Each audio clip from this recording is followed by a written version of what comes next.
오늘은 사도행전 14장을 공부하도록 하겠습니다.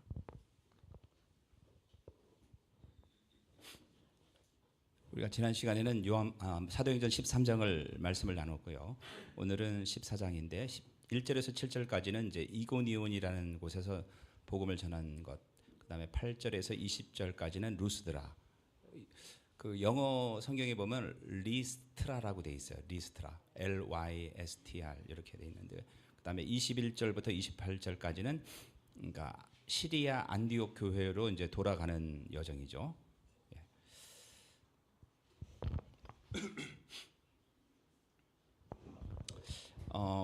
안디옥 교회에서 실루기아라는 항구로 갔다가 거기서 배를 타고 살라미, 그러니까 이제 지금의 사이프러스 구브로 섬으로 가서 살라미라는 곳에서 이제 사역을 시작하게 됐고, 사실은 이제 구브로의 수도가 바보죠. 파포스라는 곳인데 여기서 선교를 하고 배를 타고 이제 여기 그 지금으로 말하면 이제 튀르키예 지방이죠. 거기 남부 지방에 버가라는 곳으로 가는데, 버가는 항구 도시가 아니기 때문에 학자들은 아탈리아에 도착해서 버가로 갔을 것이다 이렇게 추측을 해요.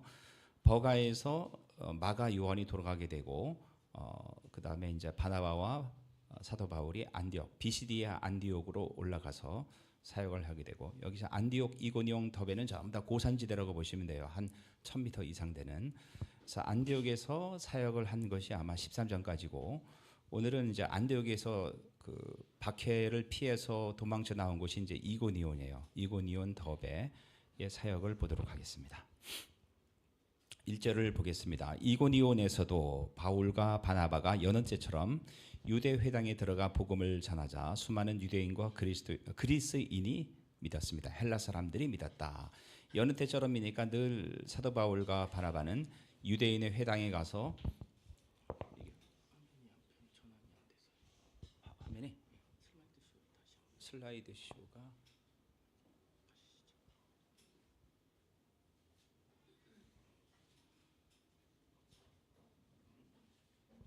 화면이 전환이 안 돼서요. 잠깐. 안 되는데.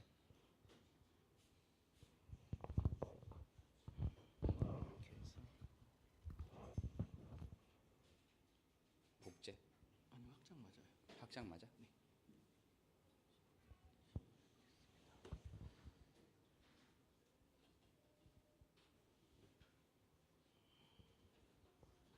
그러니까 저는 화면이 넘어갔는데 여기는 화면이 안 넘어가네요.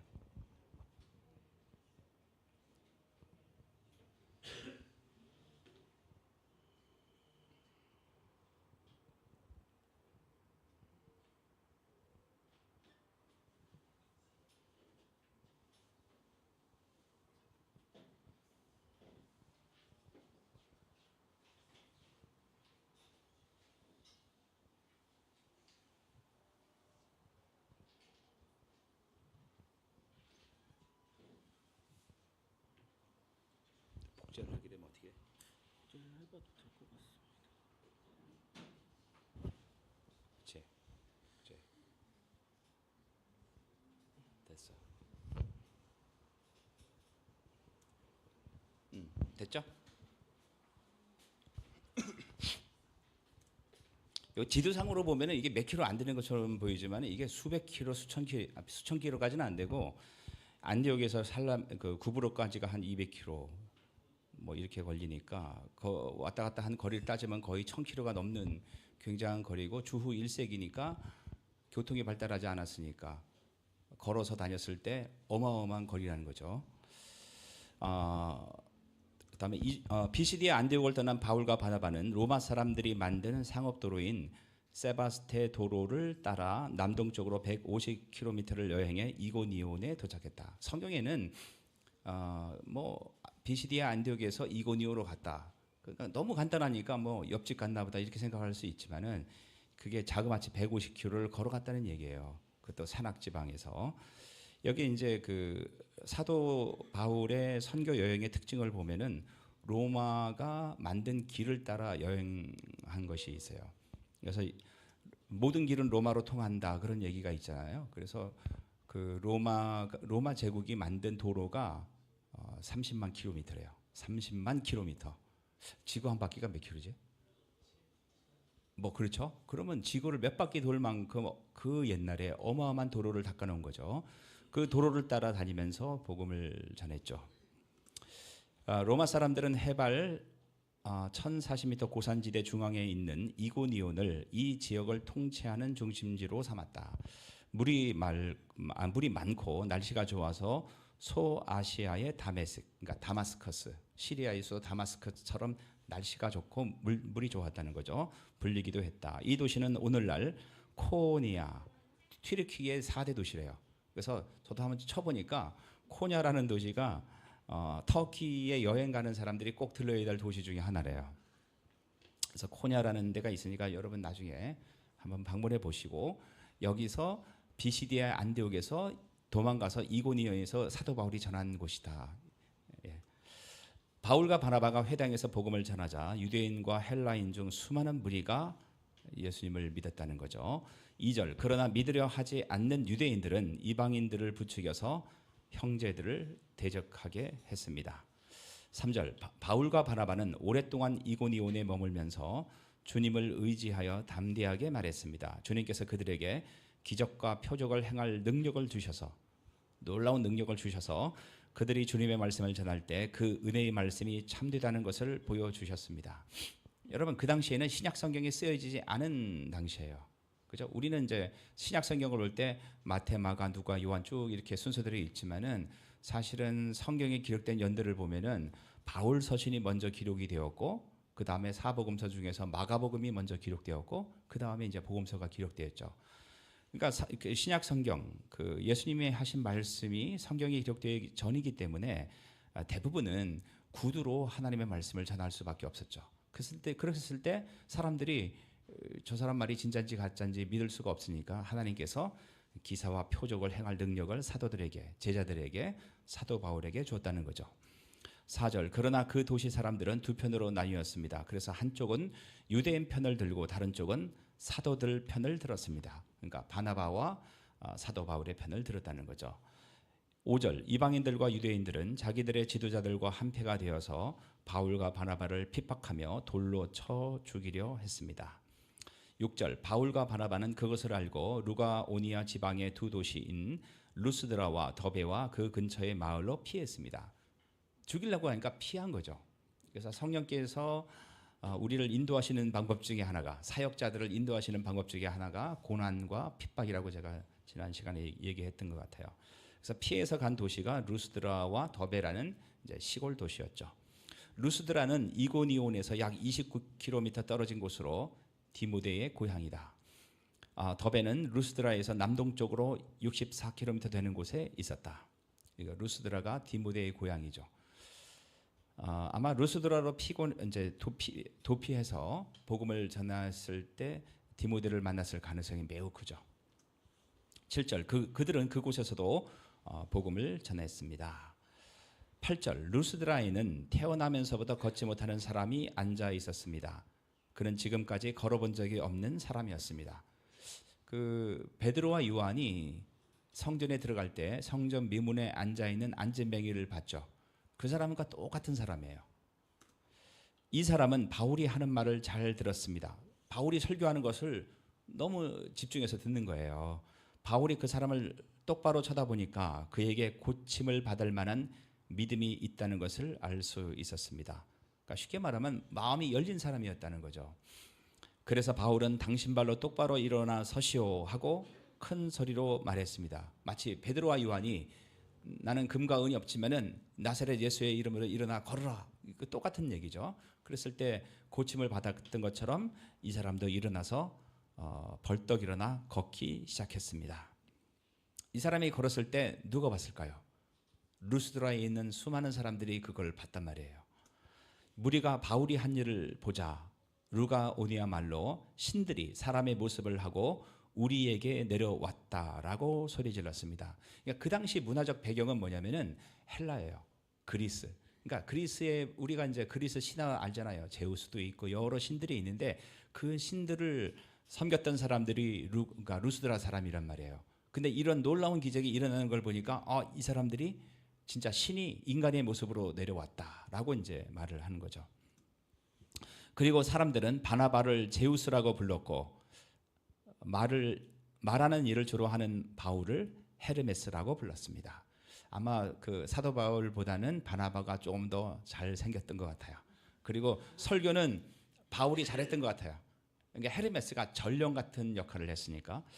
그래서 이제 자료를 찾아보니까 헤르메스가 그 명품 중에 헤르메스도 있더라고요. 예.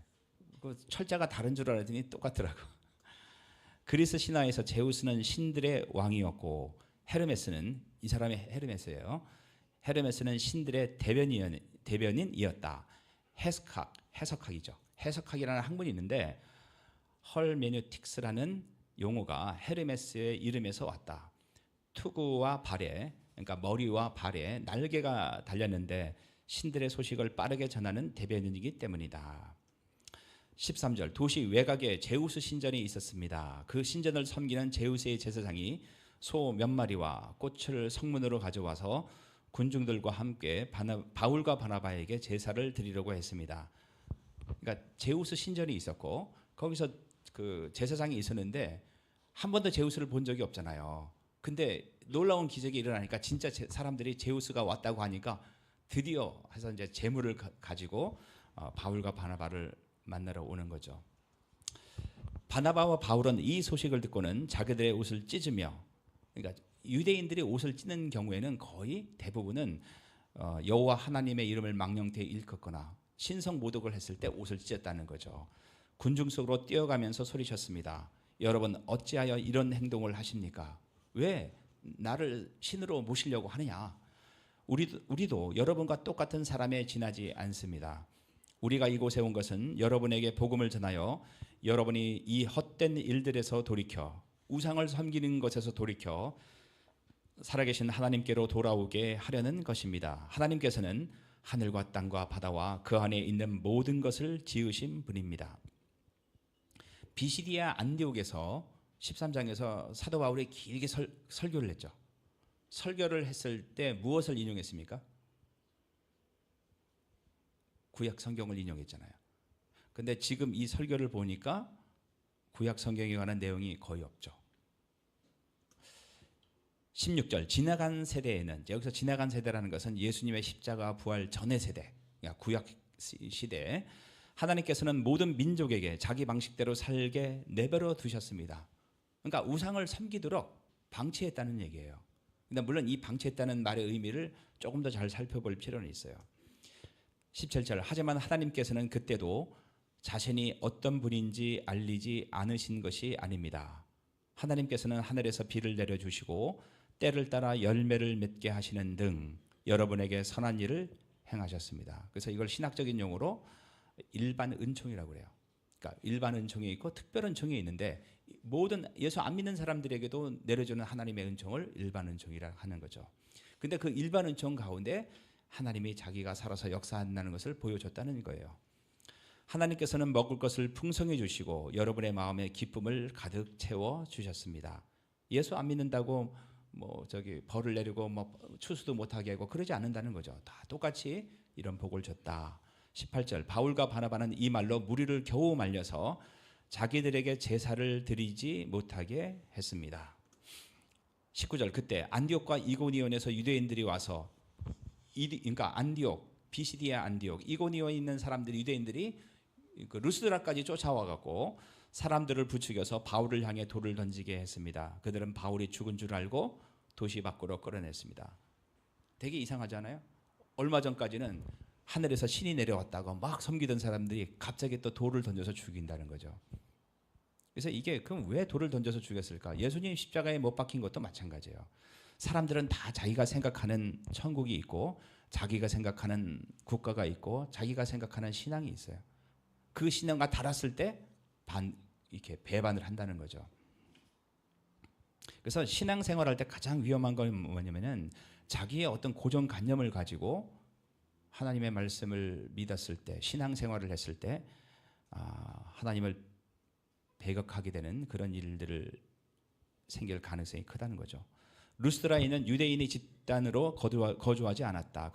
여기서 바울과 바나바가 유대인들로부터 박해를 받을 위험은 없었다. 하지만 믿지 않는 유대인들이 멀리 비시디아 안디옥과 이고니온에서 와서 루스드라 시민들을 충동질하면서 문제가 발생했다. 이고니온에서 온 유대인들은 전에 바울과 바나바를 돌로 쳐 죽이려고 계획했다가 실패한 사람들이었다. 쳐 죽이려고 했는데 사도 바울과 그 바나바가 도망갔죠. 그죠? 루스드라로. 근데 거기까지 이제 이 사람들이 쫓아와서 자기들의 목적을 이룬 거죠. 결국 그들은 바울을 돌로 치는데 성공했다. 그들은 바울이 이미 죽은 줄로 생각하고 그를 성 밖으로 끌어냈다. 바울은 돌에 맞아 실신했던 것으로 추측된다. 20절. 그러나 제자들이 바울 주위에 둘러섰을 때에 그가 깨어나 일어나 도시 안으로 들어갔습니다.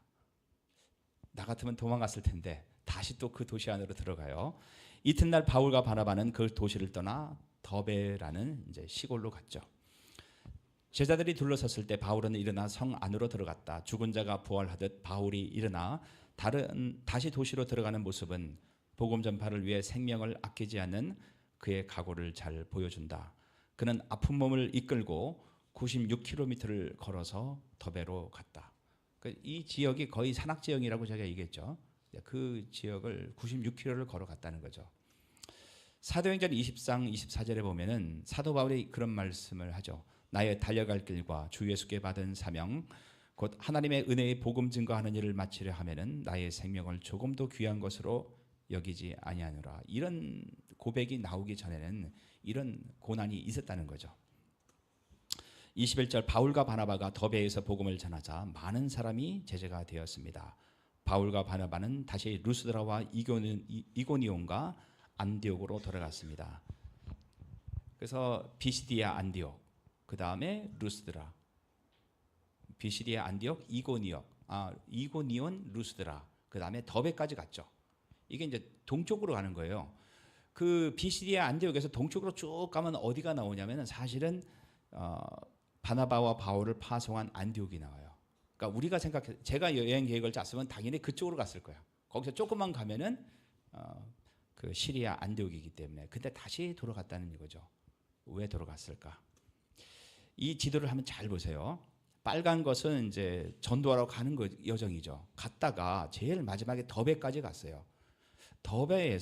더베에서의 사도 바울과 바나바의 모습을 한번 상상을 해보세요. 돌에 맞아서 거의 상처투성이었고 힘도 거의 다 빠졌고 아마 돈도 없었을 거예요. 가장 힘들고 아플 때 누가 생각이 납니까? 부모님이 생각이 나고 고향이 생각이 나겠죠. 사도 바울의 고향이 어디예요? 다소란 말이에요. 그러니까 맞아 죽을 뻔한 곳에서 조금만 더 가면 자기 고향이 있다고. 그러면 다소에 가서 좀 쉬었다가 또 그 옆에 안디옥이 있단 말이에요. 이렇게 가야 되는데 왜 돌아갔을까? 그게 이제 학자들의 의문이었죠. 바울과 바나바는 지금까지 거쳐온 선교제를 역순으로 방문했다. 그 역순이 뭐냐면 루스드라, 이고니온 이런 데예요. 다 박해자들이 사도 바울을 죽이려고 기다리고 있는 곳이란 말이죠. 근데 여기를 왜 돌아갔을까? 더베에서 다소를 거쳐 가면은 자기 고향도 있고 빨리 안디옥을 할 수 있는데 왜 박해를 받았던 도시로 되돌아갔을까? 22절 그들은 그곳에서 제자들을 격려하고 믿음 안에 머물러 있으라고 권했다. 돌아간 이유를 보니까 자기가 복음을 뿌린 예수님을 믿었던 초신자들을 격려하기 위해서 다시 되돌아갔다는 거죠. 그리고 하나님 나라에 들어가려면 많은 고난을 겪어야 한다고 말했습니다. 누구에게 말했습니까? 사도 바울이 처음 예수님 믿은 사람들에게. 그러니까 우리는 성경을 보면서 사도 바울은 고난을 받아도 당연해. 왜? 사도니까. 나는 평범한 사람이니까 그냥 적당히 믿다가 천국 가면 돼. 우리의 신앙의 문제가 여기에 있다는 거예요. 사도 바울은 하나님 나라에 들어가면 많은 고난을 겪어야 한다고 누구에게 말했냐면은 초신자들에게 얘기를 했다는 거예요. 이거는 동일하게 우리에게 적용이 된다는 거죠. 그리고 제자들을 위해서 그 세워진 교회를 위해서 각 교회의 장로들을 임명하고, 여기서 장로라는 것은 목사를 포함한 영적인 리더들을 말해요. 리더들을 세우고 기도와 금식을 한 후에 그들이 믿는 주님께 하나님께 장로들을 돌보아 달라고 맡겼습니다. 그런 뒤에 두 사도는 비시디아 안디옥을 거쳐서 밤빌리아 그 항구 도시에 있는 그 남쪽 지방으로 내려갔습니다. 그들은 버가에서 그 밤빌리아 지역의 버가라는 도시에서 말씀을 전하고 아달리아는 항구였다고 그랬죠. 아달리아로 내려갔습니다. 그리고 아달리아에서 배를 타고 안디옥으로 돌아왔습니다. 안디옥은 그들이 선교의 일을 위해 하나님의 은혜에 부탁했던 곳입니다. 이제 두 사도는 그 일을 다 마쳤습니다. 27절 바울과 바나바는 안디옥에 도착해서 교회의 신도들을 불러 모았습니다. 재미있는 것은 안디옥에 도착해서 교회 지도자들에게만 선교 보고를 한 것이 아니라 모든 성도들에게 선교 보고를 했다는 거예요. 그리고 하나님께서 자기들과 함께 행하신 일과 이방인들에게 믿음의 문을 열어주신 것을 교회 앞에 보고하였습니다. 바울과 바나바는 자신의 대단한 업적을 자랑하지 않았습니다. 오직 하나님이 그들을 통해 행하신 놀라운 구원의 역사를 설명했습니다. 28절 바울과 바나바는 그곳에서 제자들과 오랫동안 함께 지냈습니다. 그래서 학자들 쓴 글을 쭉 보니까 대략 한 2년 정도 있었다고 해요. 이 기간이 사실은 사도 바울의 안식년 기간이었죠. 육체적으로 피곤한 거, 정신적으로 힘들었던 거 다 회복할 수 있는 시간이었다는 거죠. 이 기간이 그들에게는 지친 몸과 마음을 회복할 수 있는 일종의 안식년이었습니다. 그들이 안디옥 교회에 머물고 있을 무렵에 믿는 이방인 내 할례 문제로 이방인들이 그리스인들이 헬라인들이 예수님 믿었는데 이 사람들에게 할례를 줘야 되냐 말아야 되냐 할례를 받아야 된다고 주장하는 사람들이 있었단 말이에요. 그게 당연한 이유는 뭐냐면은 이 사람들은 유대교에서 유대교를 완전히 바꾸고 기독교로 개종한 사람들이 아니에요. 유대교는 어렸을 때부터의 이 사람들의 삶 전체였죠. 그렇기 때문에 할례가 당연히 필요하다고 생각했던 사람들이 굉장히 많았다는 거죠. 그래서 그 문제 때문에 이제 교회 안에 논쟁이 일어났죠. 15장은 바로 이 문제를 핵심적으로 다룬다. 그래서 이 문제를 예루살렘에 있는 교회에서 예수님의 제자들과 베드로를 비롯한 그다음에 바나바와 바울, 그다음에 예수님의 동생 야고보 이런 지도자들이 모여서 이제 회의를 해요. 그것이 이제 사도행전 15장이죠. 하나님은 이방인 선교사에게 엄청난 영향을 줄 이 문제가 완전하게 해결된 후에 그들이 2차 선교 여행을 떠나게 하셨다. 이제 교훈을 제가 몇 가지로 정리해 봤습니다. 몇 가지가 아니라 10가지가 넘어요. 그래서 간혹 그 설교를 들으시는 분 중에 우리 교회는 그런 분이 안 계시겠지만은 이게 이제 설교를 듣고 일주일 동안 목사님 설교가 생각나면은 목사님이 설교 잘한 거고 생각이 안 나면 목사님 설교 못한 거다라고 생각하는 사람이 있단 말이에요. 절대로 그건 잘못된 거예요. 왜냐면은 제가 정리한 게 오늘은 17가지인데 그거를 저도 까먹어요. 집에 가서 확인하고 공부하지 않으면 다 까먹는다고. 그래서 여러분의 머리를 절대로 믿지 마시고 요즘에 약국에 머리 좋아지게 하는 약들이 자꾸 나와요. 그것도 별로 효과가 없어요. 복습이 제일 좋은 거예요. 집에 가서 꼭 복습을 하시란 말이에요. 첫 번째, 안진뱅이 치유. 본문에서 안진뱅이를 치유한 바울의 기적은 누가복음 5장에서 수족에 마비된 병자를 치유한 그러니까 베데스다 연못에 38년 된 문둥병 중풍병자가 있었단 말이에요. 그 예수님이 고친 그 사역 기적과 사도행전 3장에서 성전 미문에 앉아있던 안진뱅이를 치유한 베드로의 기적과 아주 유사하다는 거죠. 이것은 부활하신 예수님의 능력을 받아 예수님이 남은 사역을 예수님께서 맡기신 사역을 바울이 감당하고 있음을 보여주는 것이다. 우리도 마찬가지죠.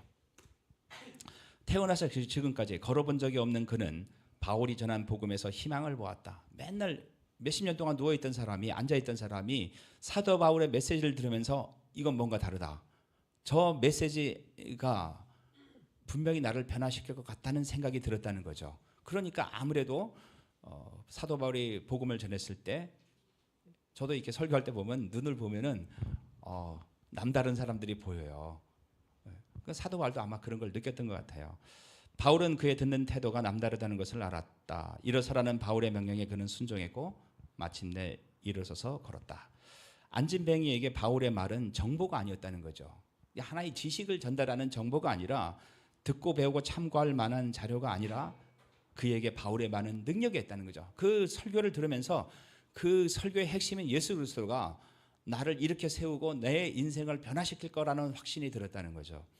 그래서 그 말대로 하면 그 말이 무언가를 창조할 것이라고 믿었다. 그 무언가가 뭔지는 모르지만은 그래서 사실은 우리가 성령으로 충만하고 말씀으로 충만했을 때 나를 만나는 사람들은 나에 대한 그런 기대를 가질 수가 있다는 거죠.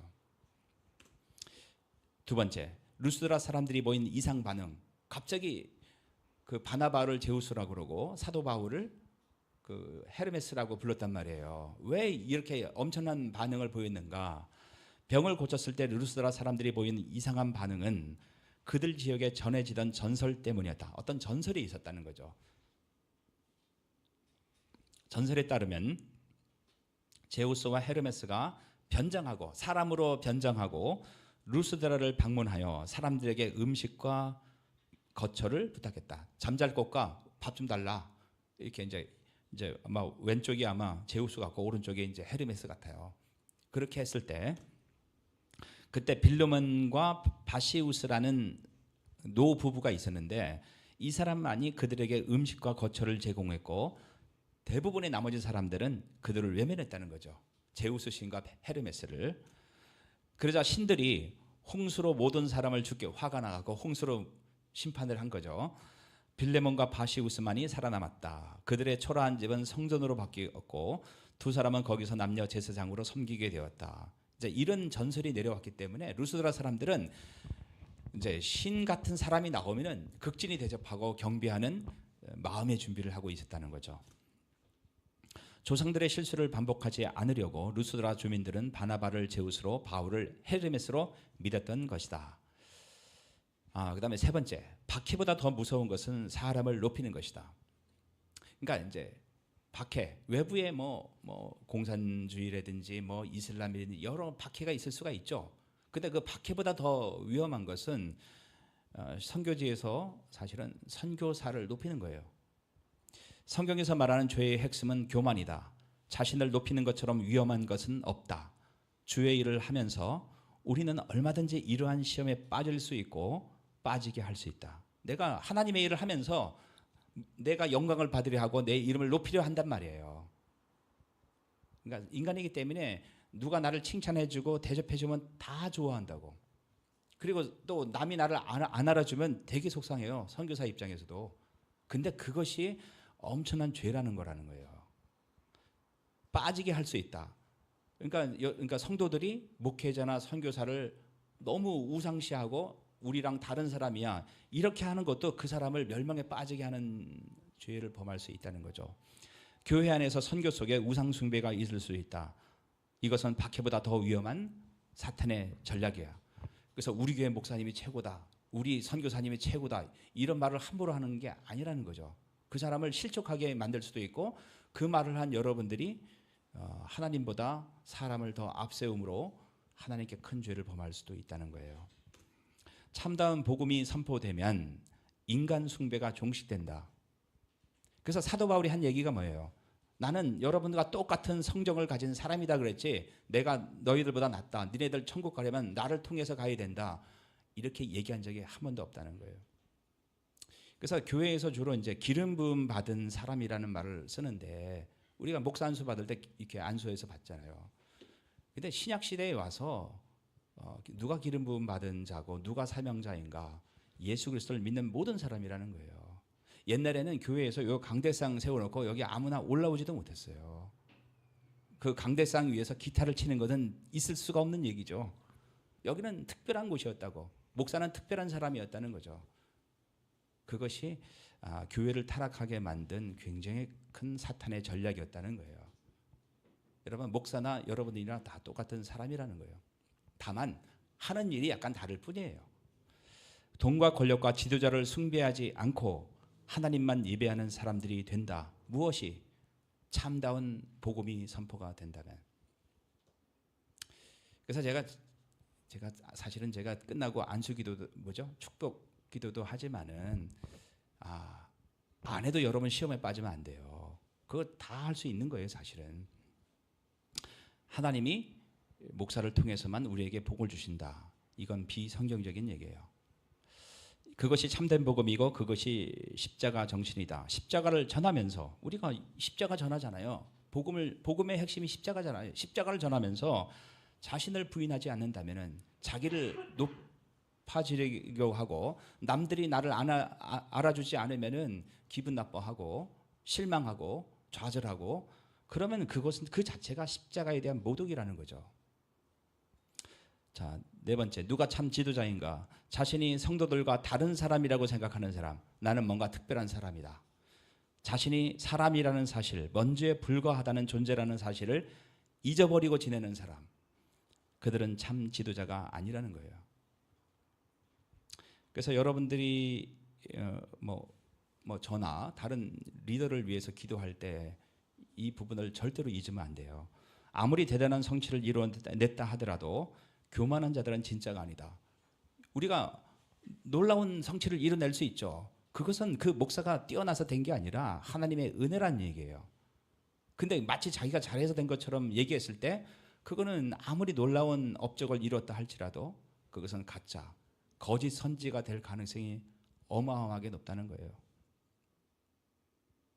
사역자와 성도들이 같은 성정을 가진 사람이라는 것은 어떤 사역자라도 성도들의 도움과 기도와 용서와 인내가 필요하다는 것이다. 물론 저도 제가 잘하려고 노력을 하지만은 저도 인간이기 때문에 여러분이랑 비슷한 사람이기 때문에 부족할 수도 있다는 거죠.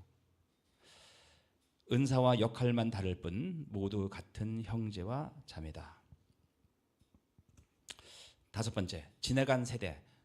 16절에 내버려두다. 지나간 세대에는 각자 하고 싶은 대로 하나님이 내버려뒀다. 방임했다. 이렇게 나오는데 이 말씀은 사도행전 17장 30절 그 사도 바울이 아테네, 그리스 수도 아테네에서 설교했던 내용과 거의 비슷해요.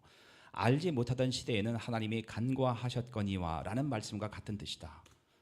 두 동사 방임하다, 간과하다는 각 종족이 자기 뜻대로 우상을 섬겨도 죄 없는 것으로 허용하셨다는 뜻이 아니다라는 거죠. 이방인의 종교가 정죄되어야 함에도 불구하고 하나님께서 끈질긴 인내로 참아 오셨음을 의미한다. 그냥 내버려뒀다.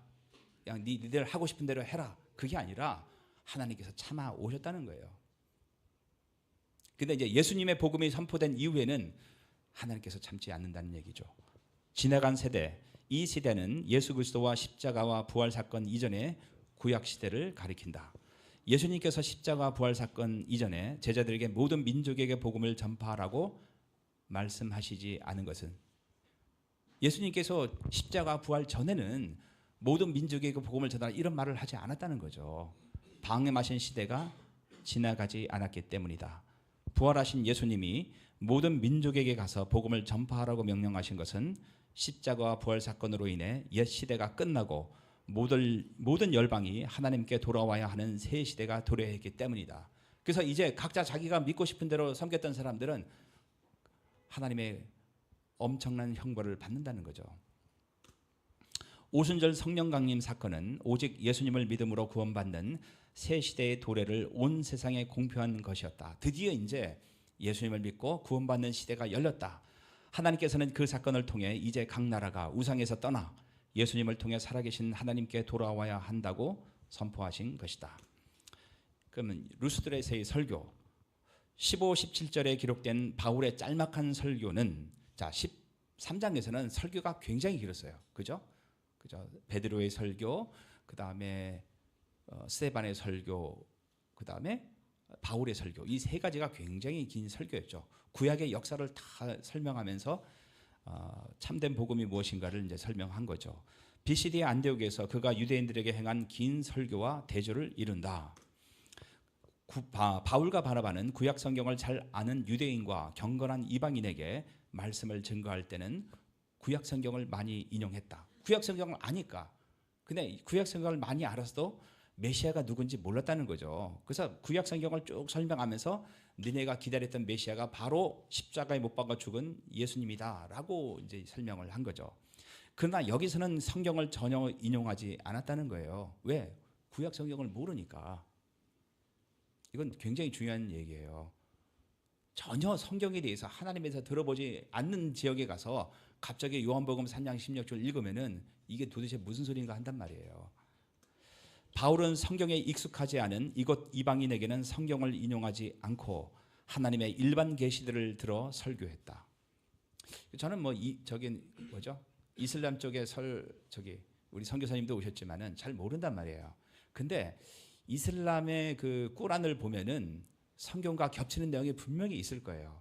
제가 만일에 이슬람 사람들에게 선교를 한다면은 먼저 꾸란을 공부할 거예요. 꾸란을 공부해서 그 사람들이 아는 내용에서 예수 그리스도를 소개해 가는 방법이 사도 바울이 전도했던 방법이었다는 거죠. 이 설교는 바울이 청중의 지식과 수준에 얼마나 민감하게 반응했는지 보여준다. 그래서 선교를 할 때, 복음을 전할 때 일방적으로 막 하는 것이 아니라 그 사람이 갖고 있는 배경 지식이나 환경이나 문화를 잘 이해해서 거기서부터 어떤 접촉점을 찾아서 제일 마지막에 이제 예수님께로 가야 된다는 얘기예요. 바울은 이와 동일한 방식으로 아덴에서도 설교했다. 그래서 여러분들이 요즘에 시간이 너무 안 가. 이런 사람들이 혹시 계십니까? 저는 막 일주일이 너무 빨리 지나가요. 시간이 너무 부족해요, 시간이. 혹시 그런 분 계시면 있잖아요. 성경도 공부하시고요. 유튜브에 보면은 그 선교사들이 막 이슬람에 대해서 강의한 게 나와요. 그다음에 무슨 TV, 3프로 TV인가? 3프로라는 무슨 TV가 있어요, 그런 거. 그건 제가 알기로는 주식 투자하기 위해서 정보를 공유하고 뭐 그런 건데 거기에 보면은 인도 전문가 이런 사람들이 나와요. 저도 이제 선교사 훈련 받을 때 받았던 내용이랑 그 사람 강의를 들어보니까 비교가 안 돼요. 이쪽 강의가 어마어마하게 좋아요. 그러니까 여러분 그래서 불교나 힌두교나 이슬람이나 이런 데에 대해서 공부를 하셔야 돼요. 그래서 접촉점을 찾아서 그 사람에게 예수님의 복음을 증거할 수 있다는 얘기죠. 우리는 바울의 성육신적 선교 자세를 배울 필요가 있다. 우리는 사람들과의 접촉점을 찾기 위해 그들의 현재에서 그들이 있는 곳에서 시작해야 된다. 그들이 믿고 있는 거 무조건 너 이슬람에서 나와라. 그럼 누가 나옵니까? 아무도 안 나오지. 오히려 그 사람들보다 꾸란을 더 많이 알아야죠. 꾸란을 더 많이 공부해서 거기서부터 이제 그 구약에서부터 이제 아브라함부터 쭉 해서 예수님까지 오게. 그러나 어디서부터 시작하든지 우리는 예수 그리스도가 복된 소식이라는 것으로 마무리를 해야 된다. 지금의 우리의 문제는 뭐냐면은 복음을 들어야 될 대상에 대해서 전혀 관심이 없어요. 그냥 역전 앞에서 찬양하고 기도하고 성령의 능력으로 다 변화되라고 얘기만 하지. 근데 그렇게 해서 변화되는 사람은 사실은 거의 없죠. 사도 바울은 복음을 듣는 대상을 고려하지 않은 채 자기 할 만 하는 사람이 아니었다. 갑자기 만나자마자 사형이 들이대고 쭉 읽어주고 믿을래 믿고 말래 말아. 넌 아닌가 보다. 그러면은 사람들 마음이 어떤 마음이 생겼어요? 기독교적 반감이 어마어마하게 되고 쟤네들은 그래서 그 책 중에 그런 책도 있어요. 무례한 기독교. 도대체 기독교인들은 예의가 없다는 거예요. 예의가. 그러니까 그런 것들을 우리가 잘 귀담아 들을 필요가 있어요. 지금 5% 미만이면 미전도 종족이라고 얘기를 해요. 여러분 대학교에 가보세요. 기독교인이 몇 프로인가? 5%가 아니라 2%도 안 될 거예요. 그러니까 이미 한국 대학교는 미전도 종족이에요. 제가 늘 얘기하지만은 앞으로 20년 후가 되면은 한국 교회 반의 반은 없어져요. 젊은 사람이 없는데 나이 든 사람 다 죽고 나면 이 교회 누가 이끌어 갑니까? 그래서 저도 제가 고민을 많이 해봐요. 우리가 언제까지 이렇게 얹혀서 살 것인가? 여기 우리가 처음 개척해서는 이 CCC 채플이 너무 좋아요. 근데 이게 이제는 우리가 조금씩 생각을 할 때가 됐다. 그러면 우리가 교회를 옮기든지 땅을 사든지 새로 들어가든지 뭘 하든지 간에 조건이 뭐여야 되는가? 우리 집 근처가 아니라는 얘기예요. 젊은이들을 사역할 수 있는 곳으로 가야 돼요. 그럼 젊은이들이 있는 데가 어디예요? 대학 가죠. 근데 단국대나 백석대나 저는 이런 데는 반대예요. 왜냐면 거기는 애들이 왔다가 다 저녁 때 차 타고 올라간다고. 뭔가 이 천안에 머물고 있는 그런 지역을 우리가 생각을 해봐야 된다는 얘기예요. 그 근처에 가서 그냥 2층에 새 하나 얻어서 살아도 우리가 괜찮아요. 그래서 우리의 관심을 60대 이상이 아니라 좀 젊은이들에게 관심을 갖자는 거죠. 대상에 따라 필요에 따라 그는 지혜롭게 융통성을 가지고 접근했다. 따라서 올바른 선교를 위해서는 성경 본문만 잘 해석해서는 안 되고, 근데 우리의 문제는 성경 본문도 해석을 잘 못하죠. 먼저 성경을 공부하라는 얘기예요. 제가 이제 자료 다 드릴 테니까 이걸 가지고 공부를 하시라고. 그러면 성령께서 여러분들에게 지혜를 막 줄 거예요. 제가 요만큼 17가지를 정리했지만 여러분들은 30가지, 50가지로 정리할 수 있을 거예요. 근데 이제 이것만 갖고는 안 된다는 거죠. 말씀을 듣는 사람들도 잘 해석해야 된다. 그 사람들에 대한 이해가 필요하다는 거죠. 여러분, 베트남으로 선교하러 가는 사람이 베트남에 대해서 하나도 공부하고 가는 선교사들이 있습니까? 베트남에 대해서 공부를 많이 하고 가야 돼요. 이슬람도 마찬가지고 인도도 마찬가지고. 근데 우리는 같은 한국 사람이라고 너무 무시하죠. 사실은 같은 한국 사람이라도 우리랑 세계관과 생각 구조가 너무 다르기 때문에 우리가 그 사람들을 이해할 필요가 있어요. 즉 선교지와 선교 대상자에 대한 이해가 필수적이다. 7번째, 군중. 얼마 전까지 신으로 추앙했던 사람들을 향해 오늘은 돌을 던지자. 며칠 전까지는 신이다 그랬는데 며칠 지나서는 막 돌을 던져 죽이려고 해요. 이것이 군중들의 전형적인 특징이다. 따라서 군중들의 환호에 좋아해서는 안 된다. 그래서 우리는 군중이 아니라 제자를 만들어야 한다. 제가 캄보디아 선교사랑 만나서 교제한 적이 있었는데 선교가 너무 힘들대요. 캄보디아가. 아니 베트남이 힘들지 왜 캄보디아가 힘드냐.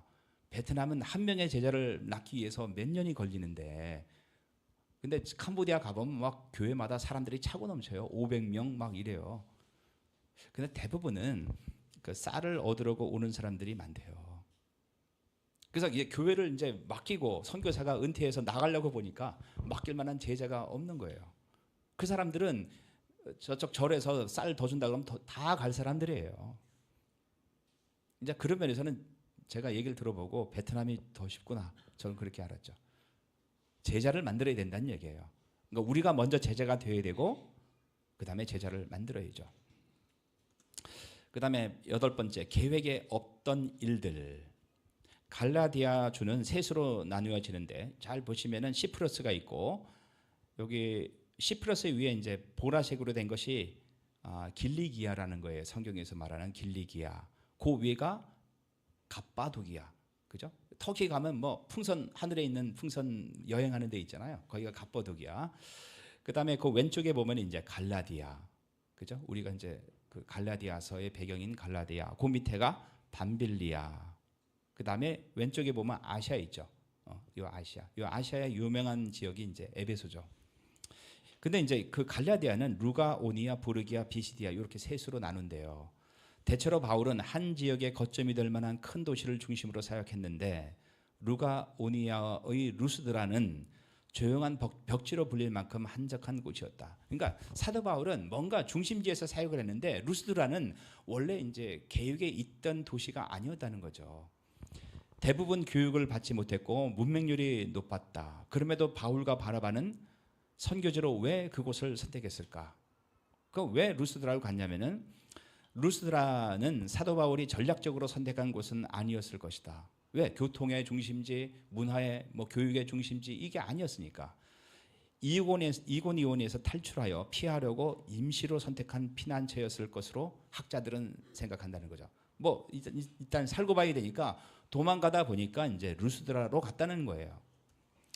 하지만 그들은 거기서도 왕성하게 복음을 전했다. 훗날 이 방문이 계기가 되어 이곳에 교회가 세워지고 바울이 2차 선교 여행 때 다시 이곳을 오게 되는데 이곳 루스드라에서 그러니까 2차 선교 여행 때 이곳에서 평생 도역자인 영적인 아들인 디모데를 만나게 된다는 거예요. 그러니까 사도 바울의 계획하지 않은 곳에서 굉장히 귀중한 사역자를 만나게 된다는 거죠. 피하기 위해 찾아간 도시, 원래 계획에도 없던 도시, 바울이 복음을 전하다가 죽을 뻔한 도시에서 하나님은 훗날 바나바 대신 사도 바울을 도와 복음의 파수꾼이 될 사람, 그리고 아시아의 수도 에베소 교회의 장로, 에베소 교회의 목회자가 될 한 사람을 준비하고 계셨다. 어디에서? 사도 바울이 도망갔던 루스드라에서. 그래서 선교는 인간이 하는 것처럼 보이지만은 하나님이 하신다는 거예요. 여러분 지금 우리가 아름다운 호부교회로 모였지만은 여러분 계획 속에 아름다운 호부교회가 있었습니까? 저도 2년 전까지 3년 전까지는 없었어요. 아마 여러분도 그럴 거예요. 내가 2024년도에는 반드시 그 아름다운 허브교회를 다녀야지. 우리 계획에 없던 거라고. 근데 그 없던 계획 속에서 하나님의 어떤 일을 이루신다는 거예요. 그거를 우리가 기대를 할 필요가 있어요. 뭘 어떻게 이룰지는 저도 몰라요. 다만 우리는 하나님의 음성을 듣기 위해서 열심히 하나님의 말씀을 공부하고, 왜? 언젠가는 사람들을 만났을 때 올바른 복음을 전해야 되기 때문에, 그리고 그 사람을 제자로 만드는 것은 하나님의 말씀이기 때문에. 9번째, 바울의 선교지 재방문 및 귀로. 더베에서 동쪽으로 조금만 더 가면은, 자, 루스드라에서 이고니온에서 거의 맞아 죽다시피 한 사도 바울이잖아요. 그러면 너무너무 힘들어서 고향에 가고 싶었을 거라는 거죠. 근데 여기서 조금만 더 가면 고향이에요. 쉽게 말하면 여기서 세종까지만 가면 자기 고향이라고. 바울의 고향 다소가 나온다. 안디옥 교회로 귀환하려면은 이 다소를 거쳐서 가는 길이 가장 빠르고 안전하다. 아마 바울 일행이 계획한 여정은 이와 같았을 것이다. 그러나 놀랍게도 그들은 왔던 길로 다시 되돌아갔다는 거죠. 박해가 기다리고 있는. 이 지도는 제가 아까 보여드렸죠. 네. 하지만 거기에는 바울 일행을 죽이려고 했던 자들이 기다리고 있었다. 그런데 바울은 다시 방문하기로 결정한다. 이고니온이죠. 루스드라. 그 이유는 첫째, 그들의 신앙을 격려하기 위해서이다. 그러니까 초신자들이죠. 예수님을 이제 막 믿은 사람들을 격려하고, 둘째, 교회가 질서 있게 유지될 수 있도록 장로들을, 그러니까 영적인 리더들을 세우기 위해서이다. 그래서 이제 10번째, 장로들을 세웠죠. 바울은 자신이 다 해야 한다고 생각하지 않았다. 장로들에게 맡겼다. 이 장로가 우리가 알고 있는 장로교회 장로만을 의미하는 것은 아니에요.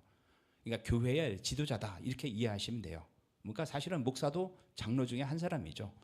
그 장로들을 주께 맡겼다. 성도들을 양육하고 끝까지 제자로서 믿음을 지키도록 돕는 일을 이 장로들이 맡았다.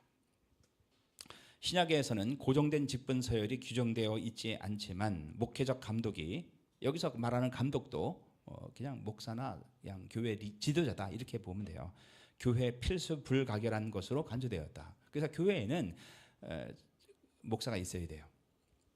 물론 목사가 꼭 신학을 해야 되냐? 저는 그렇게 생각하지는 않아요. 요즘에 미국이나 캐나다에 보면은 신학을 하지 않은 영적인 리더들을 목사로 세우는 교회가 많아졌어요. 왜? 신학교 다니는 젊은 사람 데려다 보니까 뭐 지식은 있지만은 리더십이 없잖아요.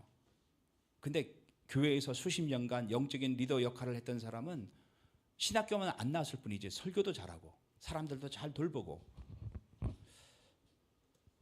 이것은 지역적이었으며 복수적이었다. 지역적이었으며 복수적이었다. 이 말이 되게 중요해요.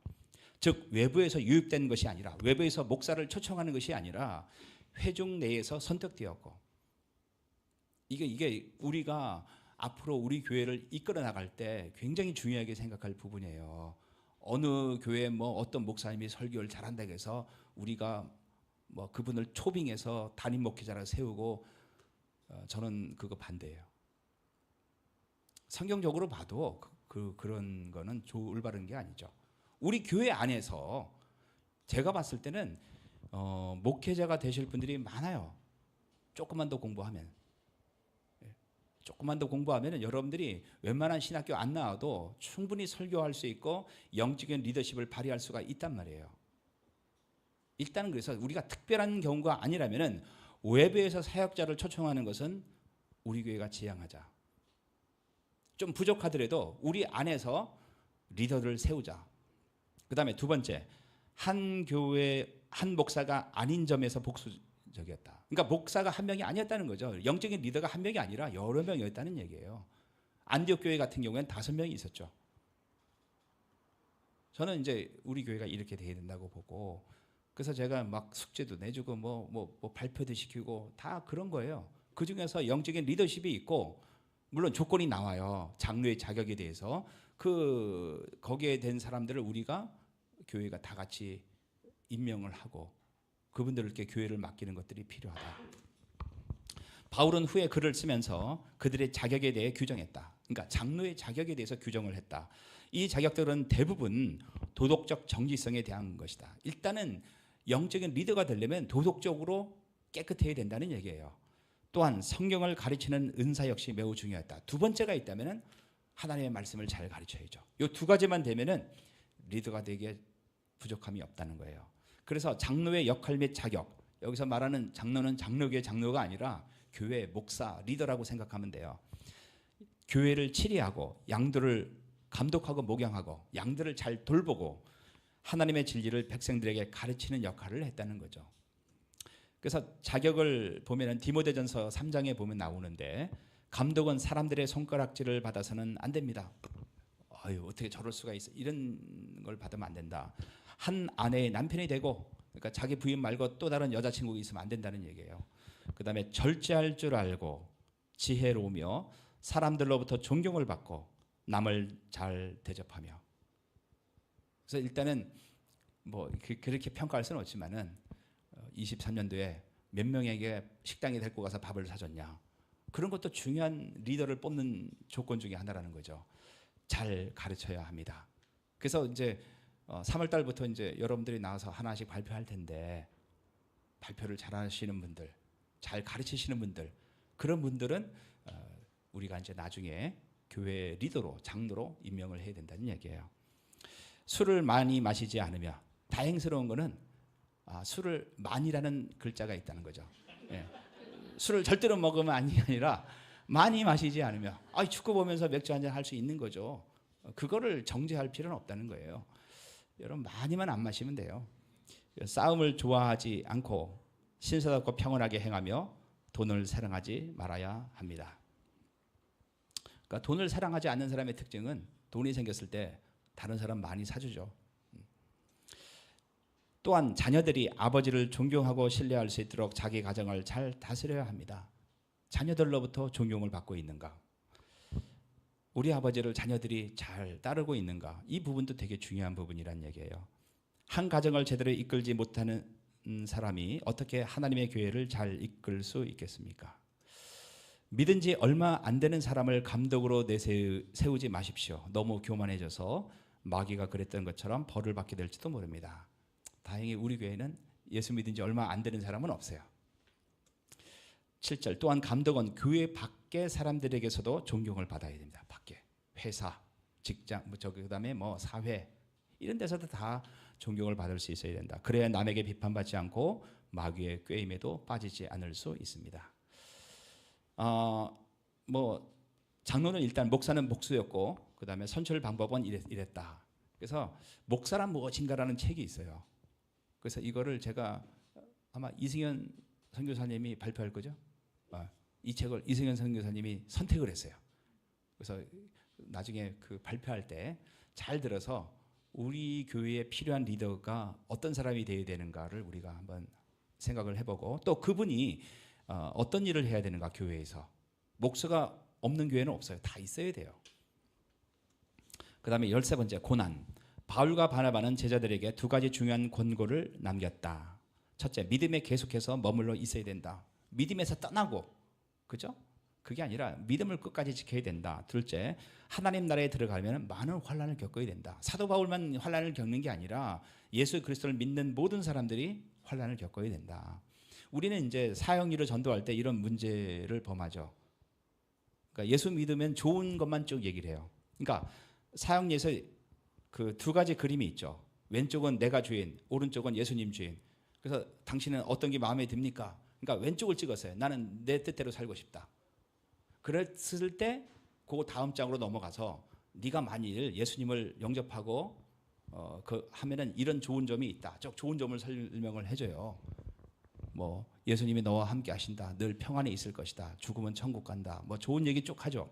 근데 거기에 뭐가 빠졌냐면은 고난과 헌신이 빠졌죠. 예수 믿으면은 고난 받는다. 예수 믿으면은 네 재산 전체를 하나님께 바쳐야 된다. 이런 거 다 빼놓죠. 근데 이제 그러다가 예수님 믿었는데 이런 얘기 들으면 성도들이 약간 배반감을 느끼죠. 성경은 신자들이 받을 고난을 필수적인 것으로 제시하고 있다. 이거 들으면 좀 가슴이 아프지만은 필수, 그러니까 전공 필수예요.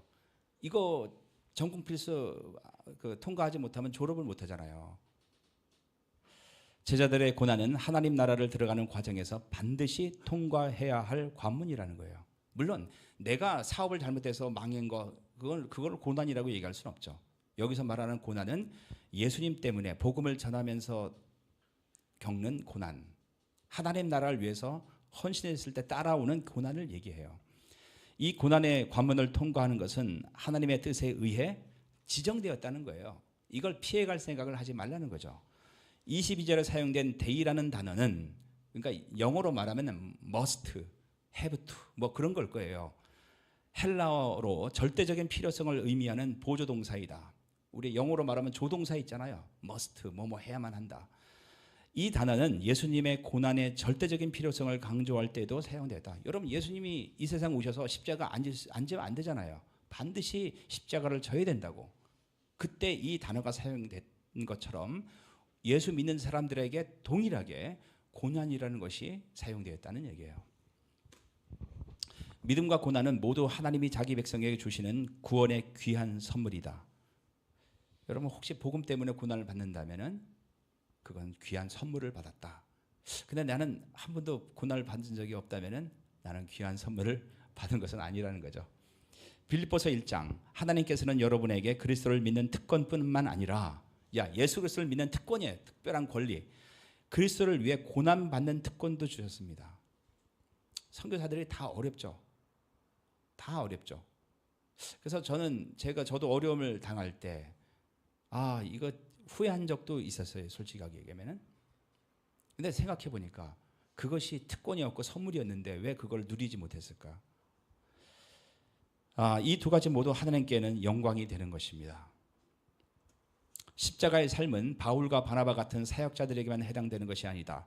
성도들도 부활의 삶을 살려면 십자가의 삶을 거쳐야 한다. 예수 믿으면 좀 더 편하게 살고 세상적으로 성공하는 것이 아니다. 물론 여러분이 열심히 하면은 성공할 수 있어요. 근데 그것이 신앙의 근본은 아니라는 거죠. 반드시 환난을 겪어야 한다는 것이 성경의 가르침이다. 복음이 아닌 것을 거절하고 하나님보다 더 사랑하고 의지했던 것을 버리고 세속적인 가치관과 단절하고 예수님만을 주권자로 모시고 살면 어떤 형태로든 세상의 반대와 핍박을 받을 수밖에 없다. 그 다음에 14번째, 가장 큰 지원. 안디옥 교회는 주님의 명령을 따라 두 사람을 파송했다. 그리고 그 사역을 지원했다. 물론 재정적으로 지원을 했겠죠. 하지만 가장 큰 지원은 그들을 하나님의 은혜에 부탁한 것이다. 하나님의 은혜에 부탁했다. 이게 뭔가? 기도라는 거죠. 하나님께서 그들이 가는 곳마다 그들이 전하는 사역마다 은혜를 베풀어 달라고 부탁한 기도한 교회가 안디옥 교회였다. 그래서 우리 교회가 선교사들을 뭐 많지는 않지만 몇 명 후원을 해요. 재정이 뭐 없으니까 뭐 큰 금액은 후원을 못 하죠. 그죠? 근데 이제 우리는 후원을 자꾸 돈이라고 생각을 한다고. 돈은 나중이고 더 중요한 것은 기도예요. 근데 우리는 왜 선교사들을 위해서 기도를 잘 못하는가? 인간이기 때문에 가깝지 않으면은 잘 모르면은 기도를 잘 못하게 된다는 거예요. 그래서 우리가 3월 달에 이제 우리가 그 셀로 나누죠. 순으로 나누는데 나눠서 선교사 한 명씩을 좀 붙여주려고 해요. 붙여주면은 자기가 담당하는 선교사랑 좀 친해지라고. 알겠어요? 방문도 하고. 그래서 꼭 영적인 얘기만 나누는 게 아니라 애들 교육 문제, 뭐 힘든 거 같이 나누면서 그 속에서 친해지고 기도가 된다는 얘기예요. 그래서 우리 교회가 우리가 후원하는 선교사들을 위해서 가장 크게 할 수 있는 것은 기도다. 그거를 잊지 말았으면 좋겠어요. 그러다가 하나님이 재정적인 은혜를 주시면은 헌금하면 되는 거예요. 사도 바울과 바나바가 하나님의 위대한 선교 사역을 잘 감당할 수 있었던 이유 중 하나는 사도 바울을 보면은 그 엄청난 긴 여행, 말라리아에 감염이 되고 돌에 맞아 죽을 뻔하고 그래도 그 속에서 교회를 개척했던 것은 뭔가? 성도들의 기도가 있었기 때문이었다. 안디옥 교회의 기도였다. 따라서 선교사들을 위한 가장 큰 지원은 중보 기도이다. 15번. 미시오 다이 이거를 그 하나님의 선교라고 얘기를 해요. 바나바와 바울은 하나님이 함께 행하신 일을 보고했다. 그죠? 안디옥 교회에 가서 그들의 강조점은 하나님의 친히 자신의 선교를 어떻게 하시는가 하는 데 있었다. 내가 이런 일을 했다. 내가 안진뱅이를 거쳤다가 아니라 하나님께서 우리를 통해서 이런 일들을 하셨다. 이렇게 보고를 했다는 거죠. 그들의 선교는 하나님의 선교였다. 하나님이 주도하시는 선교였다는 거예요. 하나님이 주도하신 선교였고 그들을 통해 함께 이루신 선교였다. 하나님이 주도하시지만은 반드시 인간을 사용하신다는 거예요. 하나님의 선교와 사람의 선교 둘 중 어느 하나만 지나치게 강조해도 선교가 될 수가 없다. 하지만 순서는 반드시 중요하다. 하나님의 선교가 먼저라는 거죠. 하나님이 앞서 행하시도록 하는 것이 진정한 선교이다. 그래서 하나님이 앞서 행하시도록 하는 것이 뭔가? 첫 번째 기도가 중요하고 두 번째는 우리가 계획을 세울 수 있어요.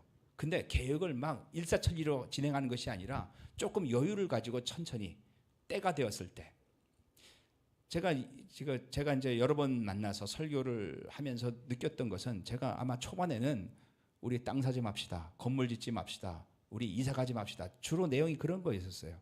근데 지금은 때가 되었기 때문에 땅 사자는 얘기가 아니라 학생들이 있는 쪽으로 가야 되겠다라고 생각을 하는 거예요. 그러니까 어떤 분들의 입장에서 보면 답답할 수 있죠. 우리 목사님은 왜 이렇게 빨리빨리 움직이지 않는가? 당장 뭘 해야 되지 않는가? 조금 더 천천히 하는 것이 하나님을 앞세우는 선교라는 얘기예요. 하나님의 선교는 중단적이 없었다. 그 방법이 달랐을 뿐이다. 하나님의 선교의 핵심은 하나님의 주권이다. 근데 그 하나님의 주권은 인간의 적극적인 참여와 순종을 요구하는 주권이다. 그래서 우리는 하나님이 이끄신다는 확신을 가지고 우리가 할 수 있는 범위 내에서 최선을 다하고 열심히 한다는 얘기예요. 그 다음에 사람의 선교. 하나님의 선교는 인간의 순종을 통해 이루어진다. 하나님은 사람을 사용해서 자신의 뜻을 이루신다. 우리가 움직이지 않으면 다른 사람 사용하는 거예요. 우리 교회가 움직이지 않으면 하나님은 다른 교회를 사용하시는 거죠. 그것이 하나님의 방법이다. 따라서 온전한 선교가 되기 위해서는 하나님의 주권적인 이끄심과 인간의 순종을 통한 협력이 필수적이다. 거의 절대적으로 하나님이 이끄시지만은 그래도 1%의 인간의 순종과 협력이 필요하다는 거예요. 또한 사람의 선교는 인간의 자유의지로 인한 선택과 판단을 무시하지 않는다. 큰 흐름에서 하나님의 주권적인 역사가 있는 것은 사실이지만 하나님의 뜻에 대한 분별력과 상황과 환경에 따른 인간의 지혜로운 선택을 무시하지 않는다. 사도 바울이 버가에서 말라리아에 걸려서 피시디아 안독으로 휴양하러 올라갔잖아요. 그 다음에 이고니온에서 핍박을 받아서 도망가서 루스드라로 갔다고. 그 어떻게 보면 다 인간적인 선택이에요. 돌에 맞아 죽을 것 같으니까 도망갔단 말이에요. 그냥 여기서 스데반처럼 순교를 당할까? 도망갈까? 사도 바울은 도망가는 걸 선택을 했어요. 그 선택을 성경은 나쁘다고 얘기한 적이 없다는 거죠. 하지만 이것조차 큰 하나님의 섭리 가운데 있다는 거예요. 그래서 우리가 겸손하게 하나님의 뜻과 인도하심과 주권과 섭리가 있음을 인정하면서 다만 또 하나님이 우리에게 주신 지혜를 가지고 우리가 어떻게 하는 게 좋겠는가 이성을 가지고 생각을 해야 된다는 거예요. 저는 개인적으로 이렇게 쑥 생각하는 게 천안에서는 단국대는 애들이 맨날 끝나고 버스 타고 올라가고 거긴 사역하기가 좀 어려울 것 같고 그래서 좀 쭉 눌러앉는 애들이 어딘가 보니까 한기대. 또 하나는 저기 어디죠? 아산 쪽에 있는 저기 순천향대도 그렇고 저기 선문대 뭐 이런데 선문대는 또 의미가 있어요. 2단이 세운 학교 앞에다 딱 우리가 캠퍼스 사역을 하면은 자기들은 어마어마한 돈을 들여서 학생을 유치했는데 복음 우리가 다 전하고 그렇게 생각을 하고 있어요. 근데 이제 우리 경건이한테 물어보니까 한기대 근처는 세우지 말래요. 한기대 애들은 일요일 날 시내 나오는 걸 좋아한대. 학교에만 갇혀 있으니까. 그러면은 요쪽에 세우고 애들을 차량하면 되겠다. 그래서 우리가 그 젊은 사람들에게 좀 집중을 하면 좋을 것 같아요. 여러분 생각을 해보세요. 10년 지나서 그러니까 뭐 60살 된 사람이 막내란 말이에요. 광은이가 60살 되는 몇 년 남았지? 14년 후에 광은이가 막내라고. 그런 교회가 되면 안 되는 거예요. 그죠? 여러분 다 나이 들어서 이제 죽게 됐을 때 자식들에게만 유산 물려주지 말고 우리 교회에 젊은이들이 많아지면은 그 사람들을 위해서 우리가 물려준다면 얼마나 좋겠어요. 저는 교회의 희망이 주일학교부터 있다고 봐요. 주일학교, 중학교, 고등학교, 대학교.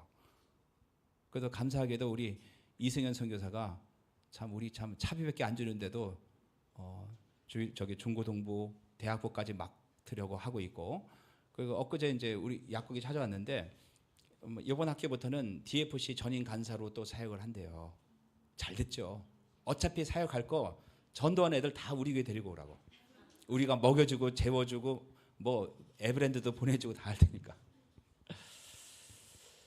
하지만 우선순위가 바뀌거나 하나님께 돌아가야 할 영광을 사람이 취하게 되면 선교가 아닌 자기 이름을 높이는 우상숭배가 된다. 그러니까 교회 안에서 얼마든지 우상숭배가 일어날 수 있다는 거죠. 겉으로는 하나님의 이름, 뭐 찬양, 기도 있지만은 교회 안에 이런 우상숭배가 일어날 수 있다는 거예요. 그다음에 이건 갑자기 또 생각이 나갖고, 왜냐면 저는 월드컵 때도 이렇게 축구를 많이 안 봤는데 아시안컵은 너무 재밌어서 다 보고 있어요 지금. 그래서 저에게 큰 감동을 준 국가가 두 개가 있는데 하나는 당연히 우리나라고 또 하나는 타지키스탄이에요. 타지키스탄 떨어진 게 너무 아쉽고, 근데 또 우리 타지키스탄 선교사님 오셨잖아요. 이게 진짜 하나님의 뜻인 것 같아. 한국 사람들 타지키스탄 다 알게 됐어요. 진짜 막판에 끝까지 뛰는 거를 보면서 저게 진짜 스포츠다라고 하죠. 저는 어제 일본 축구도 봤고요. 일본이랑 이란 하면서 보고, 사실은 전문가들은 일본이 이긴다고 했어요. 실제로 애들 레벨이나 프로팀에서 뛰는 수준을 보면 일본이 높아요. 근데 제가 보니까 일본이 안 되더라고. 왜? 정신력에서 차이가 나더라고. 이란은 진짜 죽기 살기로 뛰고 얘네들은 일단 기가 꺾였더라고. 그래서 한국도 마찬가지예요. 한국도 물론 애들이 이제 이름도 있고 잘하지만은 정신력 때문에 여기까지 왔다, 저는 그렇게 봐요. 근데 이제 손흥민이 인터뷰한 내용이 이거예요. 힘들지 않냐? 뭐 120분씩 계속 뛰니까. 그러니까 이제 손흥민이 하는 얘기가 나라 위에 뛰는데 힘들다는 것은 핑계다. 근데 저는 이게 갑자기 그 나라가 하나님 나라라고 생각이 되더라고. 야, 우리는 하나님 나라를 위해서 이렇게 죽으라고 뛰는가? 저는 우리나라가 호주한테 졌어도 우리나라 사람들은 국가대표한테 돌을 던질 수 없다고 생각을 해요. 왜? 그렇게 열심히 뛰는데 걔네들이 우리가 돌을 던질 자격이 있는가? 우리는 국가를 위해서 그렇게 얼마나 열심히 일을 했는가? 제가 이걸 보면서, 그래서 사도 바울이 이제 나의 생명을 조금 더 귀한 것으로 여기지 않는다. 근데 왜 우리는, 사도 바울은 이렇게 열심히 뛰었는데 우리는 남 얘기 듣는 것처럼 하나님 나라를 위해서 왜 열심히 뛰지 않는가? 국가대표처럼 최선을 다해서 뛰지 않는가? 이거는 정말 우리가 반성을 해봐야 된다. 그 이유 중에 하나는 저는 그걸로 봐요. 하나님 나라 일은 목사 선교사들이 하는 거지 나는 아니다. 나는 적당히 믿고 천국만 가면 된다. 고난도 그건 남 얘기지 우리 얘기는 아니다. 혹시 그렇게 믿고 있다면 복음에서 상당히 멀어져 있다는 거예요. 교회는 다니고 있지만은 복음에서 상당히 멀어져 있기 때문에 예수님을 믿는 거라고 확신할 수가 없어요. 이게 되게 중요한 얘기예요. 왜? 구원과 관계되기 때문에.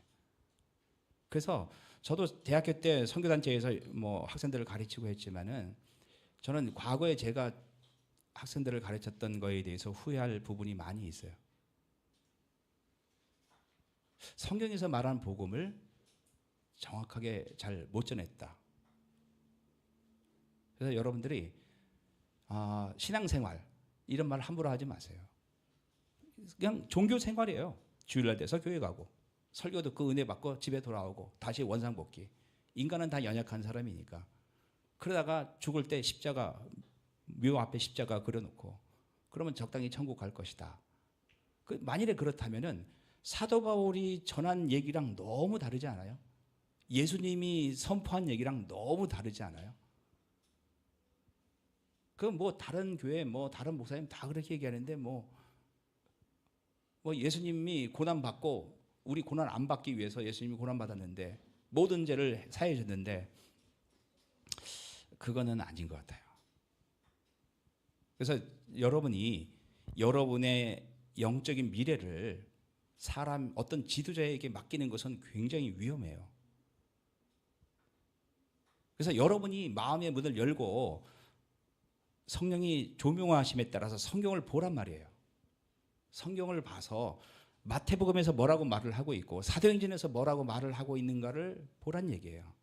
저는 지금까지 제가 설교를 했지만은 제 개인적인 의견이 들어간 건 별로 없어요. 다 신학자들이 쓴 것들 정리한 거예요. 이거는 제 의견이에요. 그래서 우리가 좀 반성을 좀 했으면 좋겠다. 우리는 하나님 나라를 위해 최선을 다해 뛰고 있는가? 그래서 왼쪽에 보면은 이제 손흥민 다리죠. 이게 제가 봤을 때 이게 지금 서장훈이 무슨 텔레비프로에 나오잖아요. 근데 서장훈 보니까 무릎이 다 닳아갖고 잘 못 뛰더라고. 걷지도 잘 못해요. 국가대표들이 대부분 나이 들어서 그래요. 그러니까 손흥민도 그럴 것 같아. 그럴 만큼 최선을 다해서 국가를 위해서 뛴다는 거죠. 그래서 하나님 나라를 위해서 우리가 뛰어야 된다. 근데 이제 그게 구체적으로 뭐냐?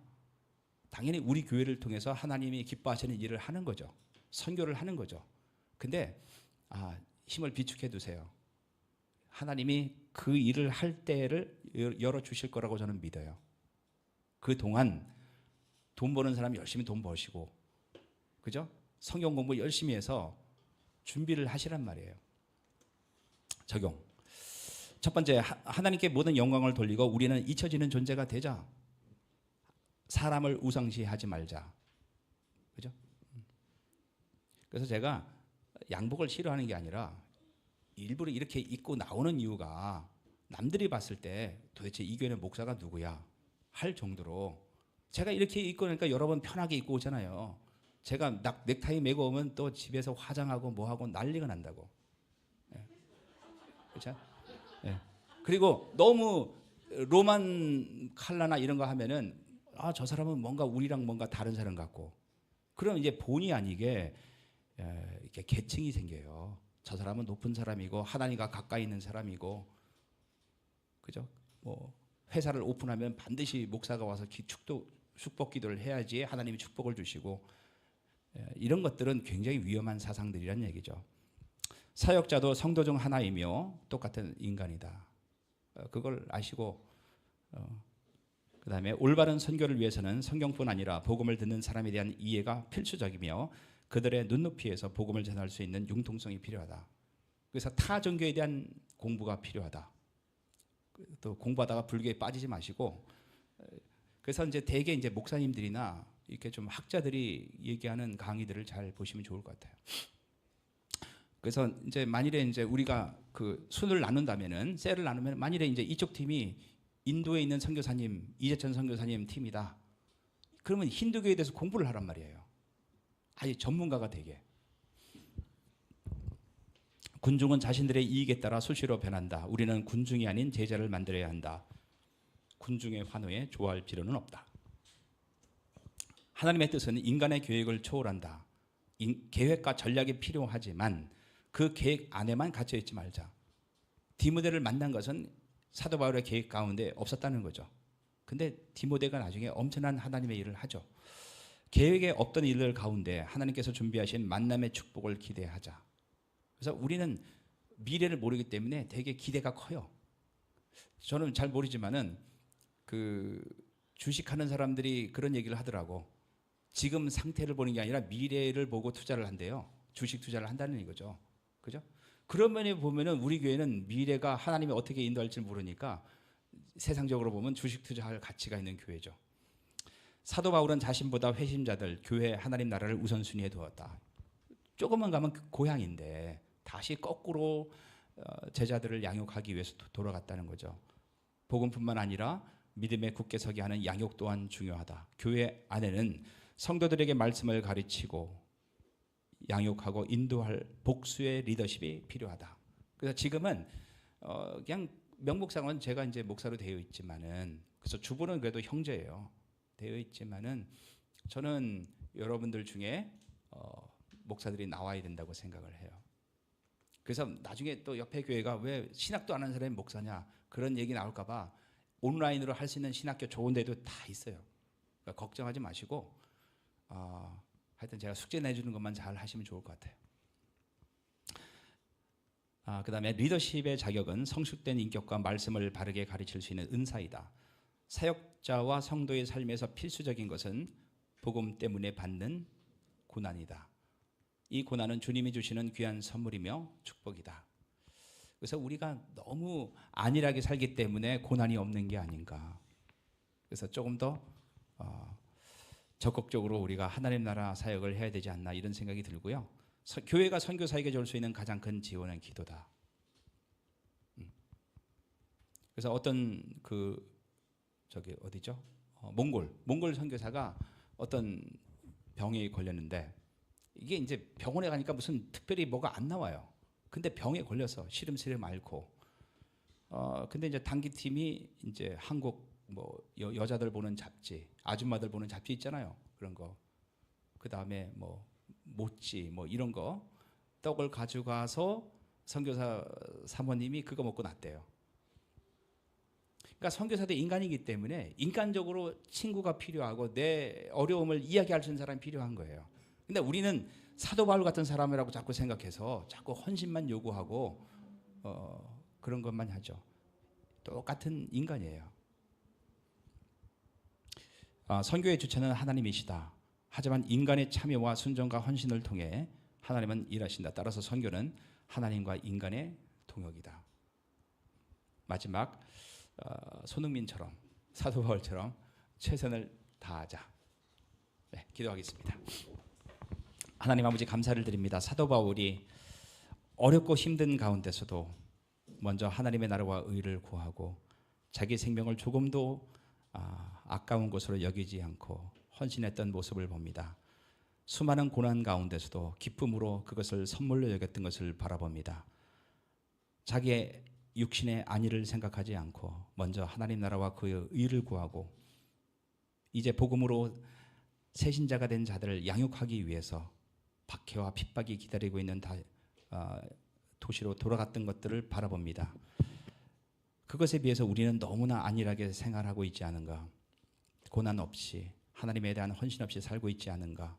최선을 다해서 하나님 나라를 위해서 수고하고 있지는 않은가? 반성해 봅니다. 이제 하나님께서 우리 교회를 통해서 일하실 것을 기대합니다.